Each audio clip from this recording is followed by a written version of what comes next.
بسم اللہ الرحمن الرحیم۔ شروع کرتا ہوں اللہ کے پاک نام سے جو بہت بڑا مہربان نہایت رحم والا ہے۔ دوستو، بہنوں، بھائیوں اور بزرگوں، السلام علیکم۔ تاریخ اسلام کی سلسلہ وار قسط نمبر 62 میں ہم ابن بطوطہ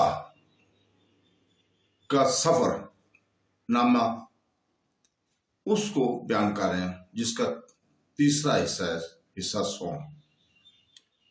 تو دوستو، کل ہم بتا رہے تھے کہ وہ مشہور فارسی شاعر شیخ سعدی اور محترم صوفی شیخ ابن خفیف مدفون ہیں شیراز میں، اور ابن بطوطہ نے فارس کے لوگوں کو بڑا ہی فیاض، مہذب، اچھے اور نیک کاموں کا دلدادہ اور خوددار طرز پایا تھا۔ وہاں سے واپس ہوتے ہوئے ابن بطوطہ بغداد پہنچا۔ اس بار وہ شہر کو پھر سے تعمیری جدوجہد میں مصروف پایا۔ اس دور میں فارس پر منگول شہزادہ ابو سعید کی حکومت تھی، اور وہ ایک بہترین عالم خدا طرز انسان، خوبصورت عمارتیں تعمیر کرنے کا شوقین اور اعلیٰ درجے کا منتظم تھا۔ اس کے زیر حکومت فارس ترقی کی راہ پر چل نکلا اور منگولوں کی تباہ کن حملوں کی راکھ سے اثر نو تعمیری اور ترقی کی منزل کی طرف بڑھنے لگا۔ منگولوں نے اپنا صدر مقام تبریز کو بنایا۔ ابن بطوطہ نے اس شہر کو سفر کیا۔ اس نے اس کی تجارتی طور پر بہت خوشحال پایا۔ اس کو موازنہ دمشق کے خوشحال سے کیا جا سکتا ہے۔ اس نے شہر کو ہرے بھرے باغات، عالیشان مساجد اور خوبصورت محلوں سے مزین رکھا۔ بغداد کو واپس ہوتے ہوئے اس عالمی سیاح نے شمال کی جانب موصول کا راستہ اختیار کیا۔ یہاں اس نے ایک عظیم خاتون صوفی جن کا نام حضرت ستہ زیدہ رحمۃ اللہ علیہ تھا سے ملاقات کی۔ آپ نے کئی مشہور صوفیہ کرام کی تربیت کی تھی۔ کئی خدا ترس لوگوں نے آپ کے سامنے زانوائے ادب طے کیا تھا۔ اسلام کی ابتدائی تاریخ میں تعصب پر صرف مردوں کی ہی اجارہ داری نہ تھی، کئی خواتین روشنی کا منارہ بنی ہوئی تھی۔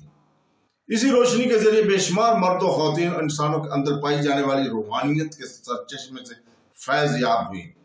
حضرت رابعہ العدویہ رحمۃ اللہ علیہ، جن کا انتقال 802 میں ہوا، اسلام کی اولین خواتین صوفیہ کرام میں سے ایک تھی۔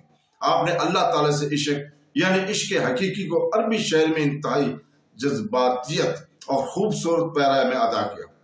وہ تو دوسری بات ہے کہ تاریخ میں آگے چل کے عورتوں کو پس پردہ دھکیل دیا گیا اور اکثر انہیں علم سیکھنے اور سکھانے سے باز رکھا گیا۔ مکہ سے واپسی کے بعد ابن بطوطہ نے 1327 سے لے کر 1329 تک 2 سال تک علم حاصل کرتے رہے۔ یہاں سے وہ ایک بار پھر سیاحت پر نکل پڑے۔ اب کی بار وہ بحرہ ہند کی مغربی ساحلوں پر واقع شہروں کا سفر کرتے رہے۔ حضور پاک صلی اللہ علیہ وسلم کے دور میں وہ مسلمانوں نے اپنی خوشحالی بحرہ ہند مغربی ساحلوں پر واقع شہروں کا سفر کرتے رہے۔ مشرقی وسطی ایشیا، یورپ اور افریقہ کی تجارتی شہروں کی برعکس پر واقع ہے۔ اسی وجہ سے یہاں کے لوگ خصوصی جغرافیائی حیثیت کا حامل رہے۔ افریقہ کی مشرقی ساحل بذریعہ سمندر ہندوستان، انڈونیشیا اور چین سے جڑے ہوئے خلیج فارس میں آبادان اور مسقط، جزیرہ نما عرب کے جنوبی کنارے پر واقع عدن اور یمن اس کے 2 دور کی اہم بندرگاہیں ہیں۔ اس تجارت میں موگودیشو، بمباسا، کلوا اور شوفالا بھی انتہائی اہم درجہ رکھتے تھے۔ یہ افریقی ساحلوں پر پھیلی تھی۔ ان پر مقامی مسلم امیروں کی حکومت تھی۔ ان کے زیر نگران یہ تمام شہر خوشحال اور دولتمند بن گئے تھے۔ آگے والے جنوبی علاقوں کے زنج کا علاقہ کہا جاتا ہے۔ لوگ اور سامان تجارت کی آمد و رفت دونوں جانب سے ہوا کرتی تھی۔ بہت پہلے 8ویں صدی کی ابتدا میں عراق کے جنوب میں زنج نو آبادی قائم ہوئی تھی۔ ابن بطوطہ نے سیاحت کا جو دستور العمل تیار کیا، اس کے تحت وہ مکہ سے مراکش کے سوکن آیا۔ یہاں سے یمن کے عدن کے زیلا، صومالیہ کے موگودیشو، کینیا کے مباسا سے ہوتے ہوئے دور جنوب کی جانب زمبیا اور کلا کا سفر طے کیا۔ مشرقی افریقہ سونا، ہاتھی کے دانت، جانوروں کے چمڑے اور سخت قسم کی عمارتی لکڑی درآمد کرتا تھا۔ اس کے بدلے میں ہندوستان سے گرم مسالہ، روئی سے بڑے منبوسات اور دوائیاں برآمد ہوتے تھے۔ چین سے سلک اور اعلیٰ درجے کا چینی کا سامان، دمشق سے فولاد، پارچہ جات، پیتل کے ظروف، کیرا کی راہ سے ہوتے ہوئے یہاں آتے تھے۔ افریقی سمندروں کے ساحلی صوفی تحریک کی وجہ سے بقیہ اسلامی دنیا سے ایک جنجیر میں بندھ گئے تھے۔ سمرقند جیسے دور دراز علاقوں سے علماء اور تاجروں نے ہجرت کر کے افریقی عورتوں سے شادیاں کی اور شہر کے انتہائی شاندار مشترکہ تہذیب و تمدن جنم دیا۔ ابن بطوطہ نے یہاں کے شہروں کے لوگوں کو کافی مالدار پایا۔ وہ بہترین نفیس روئی سے بنے ہوئے کپڑے زیب تن کرتے، خوبصورت زیورات پہنتے، عالی شان گنبدوں والی خوبصورت مساجد میں عبادت کرتے تھے، چین سے برآمد شدہ اعلیٰ درجے کے برتنوں میں کھانا کھاتے تھے۔ شہر پرامن تھے، قلعوں میں بند نہ تھے اور دروازے سے آنے والے تاجروں کا گرمجوشی سے کھلے دل سے استقبال کیا جاتا تھا۔ ان کا امن پسند ہونا، قلعوں کی دیواروں سے اپنے حفاظ نہ کرنا، یہی چیز ان کے خلاف گئی، ان کی امن پسندی کی ان کی دشمن بن گئی۔ جب 16ویں صدی عیسوی میں پرتگالی لٹیروں نے سمندری جہازوں کے ذریعے بے رحمی کے ساتھ حملے شروع کر دیے اور یکے بعد دیگرے شہر در شہر انہیں مفتوح کر دیا۔ 1332 میں ابن بطوطہ نے اناطولیہ کے سطح مرتضی اور بحر اسود کے اطراف کے علاقوں کی مہم شروع کی۔ اناطولیہ کے متعلق اس کے مشاہدے قابل توجہ ہیں۔ اولین بات تو یہ کہ تمام ترک غازانیہ جذبہ سے سرشار تھے۔ 1332 تک ترکوں نے اناطولیہ کے تقریباً تمام علاقوں کو فتح کر لیا تھا۔ سلطنت عثمانیہ ابتدائی منزل میں تھی، لیکن بہت جلد ایک عالمی شہنشاہیت کا روپ دھارنے کے لیے پورے طور سے تیار تھی۔ 9ویں صدی عیسوی سے ہی اپنے مادر وطن منگولیا کے سرحدی علاقوں کی ترک قبائل طوفان کی طرح اٹھے۔ پہلے خراسان پر چھا گئے، یہاں سے وہ ایران کی جانب بڑھے، پھر اناطولیہ اور وہاں سے آگے فتح یاب ہوتے چلے گئے۔ پھر وہ وقت آیا جب ان کی یہی ہجرت اسلام کی حفاظت کے لیے غازیانہ جذبہ میں تبدیل ہو گئی۔ ترک قبائل ابتدا سے ہی ایک بر اعظم سے دوسرے بر اعظم تک ہجرت کرتے رہے۔ اسلام نے ان ترک قبائل کا ایک ایسے جوش اور جذبہ سے بھر دیا جو ان کے لیے آگے بڑھنے کا بہترین زینہ ثابت ہوا۔ چونکہ ان کی طبیعت ہی ہجرت پسند تھی، اگرچہ یہ تمام ترک قبائل اسلام کی آغوش میں نہ بھی آتے تو بھی ان کا جذبہ ہجرت کم نہ ہوتا۔ ابن بطوطہ نے دوسری اہم بات جو ان میں دیکھی وہ تھی عورتوں کا عوامی زندگی میں مکمل اور کھل کر حصہ لینا۔ ترک عورتیں گھوڑے کی سواری کرتی، سپاہانہ اسیر سے جنگ لڑتی، عوامی اجلاس میں حصہ لیتی، تجارت کرتی اور مردوں کے شانہ بشانہ زندگی کے ہر شعبہ میں شامل ہوا کرتی تھی۔ مالکی مسلک پر انتہائی سختی سے عمل کرنے والے مغرب سے آنے والے ابن بطوطہ کے لیے یہ صورتحال بالکل نہیں تھی۔ اس میں تعجب کی کوئی بات نہیں تھی کہ اسلامی تاریخ میں آزاد حکمران کی حیثیت سے ابھرنے والی ملکائیں ترک قبائل ہی سے نسبت رکھتے تھے۔ 16ویں صدی عیسوی میں انڈونیشیا میں یکے بعد دیگرے 6 مسلم ملکاؤں نے آزادانہ حکومت کی۔ ابن بطوطہ نے اپنے مشاہدات میں جو تیسری اہم بات دیکھی وہ تھی کہ اس کے اناطولیہ میں نوجوانوں کے طاقتور تحریکوں کو دیکھا۔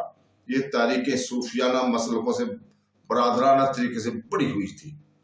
نوجوانوں کی انہی تحریک نے برادرانہ اخوت کو مضبوط بنایا۔ نوجوانوں کے اتحاد، احسان، بہادری، نیک کرداری کے فیض سے آگاہ کیے یہ اخی برادرانہ تحریکیں علماء فضلہ کی مہمان نوازی کرتی، ان کے اخراجات میں برداشت کرتی تھی۔ غازیانہ تحریک نے عوام کے جس جوش و بلبلہ سے بھر دیا تھا، اخی تحریک نے بھی نوجوانوں میں بالکل ویسے ہی جذبے ابھار دیے تھے۔ ابن بطوطہ کا تصور اب مشرق میں دہلی کی جانب بڑھ گیا۔ اس دور میں صوفی علماء ہر شعبہ کے عالم اور تاجر دہلی کی جانب بے اختیار کھانچی چلے آ رہے تھے۔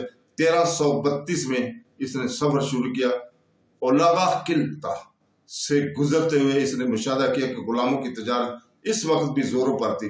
اس کے بعد خراسان اور چغتائیوں کی کنات سے گزرتے ابن بطوطہ نے بخارا، سمرقند، بلخ اور ہرات کے خنڈر بھی دیکھے۔ یہ وہ شہر تھے جو ابھی حال ہی تک اسلامی تہذیب و تمدن کے تاج میں بڑے خیر کن ہیرے تھے، لیکن اب مغلوں نے انہیں کھنڈروں میں تبدیل کر دیا۔ تو ابن بطوطہ نے کاہل، غرنی اور ملتان کا سفر کیا، کابل، غزنی اور ملتان کا بھی سفر کیا۔ یہاں وہ سہروردی سلسلہ کے حضرت شیخ رکن الدین کی صحبت میں رہے۔ 1334 میں وہ دہلی آئے۔ دہلی میں اس وقت وہ محمد بن تغلق کی حکومت تھی۔ یہ ذہانت، ادبی ذوق اور من موجی طبیعت کے لیے مشہور تھے۔ انہوں نے ابن بطوطہ کو چیف قاضی مقرر کیا۔ دہلی جو کہ راجپوتوں کی فوجی چھونی کے حیثیت سے ایک چھوٹا سا قصبہ تھا، اب مسلمانوں کی دور حکومت میں یہ ترقی یافتہ بین المذاہب اور بین الاقوامی شہر بن چکا تھا۔ یہ اب ایک بہت ہی طاقتور سلطنت کا مرکز تھا۔ دہلی کے مرکزیت کے تحت سارا بر اعظم متحد ہو گیا۔ ان وجوہات کی بنا پر ہندوستان کا ایک ایسا طاقتور اور دولت مند ملک بن گیا تھا جس کی مثال نہیں ملتی۔ قطب مینار کو بنے ہوئے 100 سال کا عرصہ ہو چکا تھا۔ قوت اسلام کے عظیم مسجد شہریوں کے لیے جامع مسجد بنی گئی تھی۔ ابن بطوطہ نے دہلی کے دربار کی شان و شوکت اور دولت مندی کا ایک نقشہ کھینچ کر رکھ دیا تھا۔ سچ تو یہ ہے کہ اسی وجہ سے جب ابن بطوطہ مراکش واپس ہوا تو اس کے ہم اثروں نے اسے شک کی نگاہ سے دیکھا۔ ابن خلدون جیسے شخصیت نے بھی خیال کیا کہ تاجر کے شیخ ابن بطوطہ پر بھروسہ نہیں کیا جا سکتا۔ اس کی کہانیاں بے بنیاد ہی لگتی ہیں۔ ابن بطوطہ لکھتا ہے کہ سن 1340 میں چین کے فرمانروا شہنشاہ توغان تیمور نے اپنے سفارت دہلی کے دربار میں روانہ کی تھی۔ اس نے دہلی میں بدھ مت کا ایک عبادت خانہ بنانے کی درخواست کی تھی۔ محمد بن تغلق نے اس درخواست کو رد کر ڈالا۔ اس طرح کی ایک تاریخ غلطی اس سے سرزد ہوگی۔ ہندوستان کی صوفیوں اور ایوان شاد کے بدھ رہبوں کے درمیان باہمی عمل اور رد عمل کے موقع ہاتھ سے جاتا رہا، جس کی وجہ سے چین کے اندرونی سرزمین میں اسلام کی اشاعت کا موقع بھی چلا گیا۔ سلطان نے سفیروں کو خالی ہاتھ لوٹانا مناسب نہ سمجھا۔ اس نے سونے، ہیرے اور جواہرات کے طیب کے ساتھ ابن بطوطہ کو ان کے ساتھ بیجنگ بھیجا۔ سن 1340 میں ابن بطوطہ نے گولیار، گجرات اور دولت آباد کا دورہ کرتے ہوئے سورت پہنچا جو کہ ہندوستان کے مغرب میں واقع ہے۔ یہاں سے اسے چین کے لیے جہاز کی سواری پکڑنی تھی، لیکن دوران سفر اس کا جہاز طوفان میں پھنس کر تباہ ہو گیا۔ ابن بطوطہ نے اپنے آپ کو مالا بار کے ساحلوں پر پایا۔ وہ سالوں پر شہر در شہر گھومتا رہا۔ مزید سیاحت کے دوران جزیرہ مالدیپ، سری لنکا اور بنگال کا سفر طے کیا۔ یہاں اس نے سیلٹ کے مشہور صوفی حضرت شیخ جلال رحمۃ اللہ سے ملاقات کی۔ یہاں سے اس نے انڈونیشیا کا سفر اختیار کیا۔ وہاں سماٹرا کے سلطان احمد المالک الزیب نے ان کا استقبال کیا۔ آخر کار کیفون کی راہ سے گزرتے ہوئے وہ بیجنگ جا پہنچا۔ یہاں سے اس نے تجارت میں کامیاب و کامران ترقی کرتے ہوئے پھلتے پھولتے مسلمانوں کو دیکھا۔ ابن بطوطہ بغیر آرام کے سفر کرتا۔ 1349 میں اس نے مراکش کی جانب واپسی کا سفر اختیار کیا۔ اس نے جنوب کا سفر کرتے ہوئے مالی کے عظیم سلطنت کا مشاہدہ کیا۔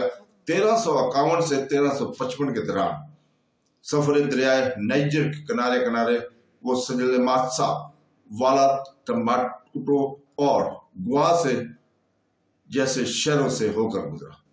اس زمانے میں مالی پر عظیم مانسا موسیقی جانشین مانسا سلیمان کی حکومت تھی۔ ابن بطوطہ نے مالی کے عوام کی زندگی کے بارے میں جو لکھا ہے وہ انتہائی اہم ہے۔ اس کو افریقی اور عرب معاشرہ میں عورتوں کے ساتھ ہونے والے سلوک میں باہمی اختلافات صاف نظر آتے ہیں۔ اسی وجہ سے اس کا تذکرہ بہت ہی اہمیت کا حامل ہے۔ شمالی افریقہ میں عورتوں مردوں سے بالکل الگ رکھی جاتی تھی۔ شمالی افریقہ جو عربوں کا اثر نمایاں تھا، ابن بطوطہ نے مالی میں اس کے بالکل برخلاف دیکھا۔